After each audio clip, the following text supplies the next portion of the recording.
Les scènes du registre inférieur plongent au cœur des souffrances de Jésus et deviennent crues et violentes.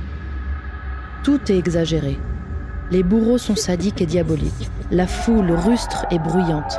Jésus est couvert de plaies sanguignolantes sur tout le corps.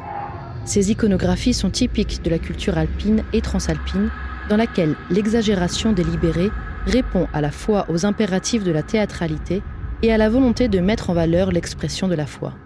Le Christ, quant à lui, est patient et ne montre aucune souffrance, aussi statique qu'un agneau conduit au sacrifice. Certaines scènes complexes sont expliquées par de multiples inscriptions sur des cartouches, dont la plupart sont illisibles en raison de la chute des pigments. En revanche, dans l'Ecce Homo, des détails d'une grande importance pour la narration ont été sauvegardés. Approchez-vous de la fresque. Vous voyez les mains de l'homme dans la foule ? Il s'agit d'un geste de condamnation à mort, populaire dans la région à l'époque. Le pouce baissé, un geste équivalent, n'aurait pas été compris par le public.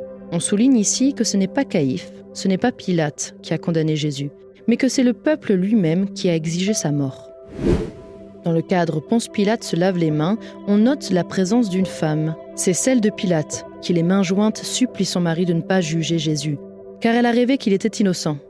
Notez la tenue vestimentaire de la femme à la mode de l'époque. Par la suite, l'annonce de la condamnation à mort renvoie à la dernière prophétie du prophète Siméon. C'est lui qui dit à Marie « À toi, Marie, un glaive transpercera ton âme. » Et voici le glaive, enveloppé dans un ruban, où l'on peut encore lire « Cor fodit en se dolor ».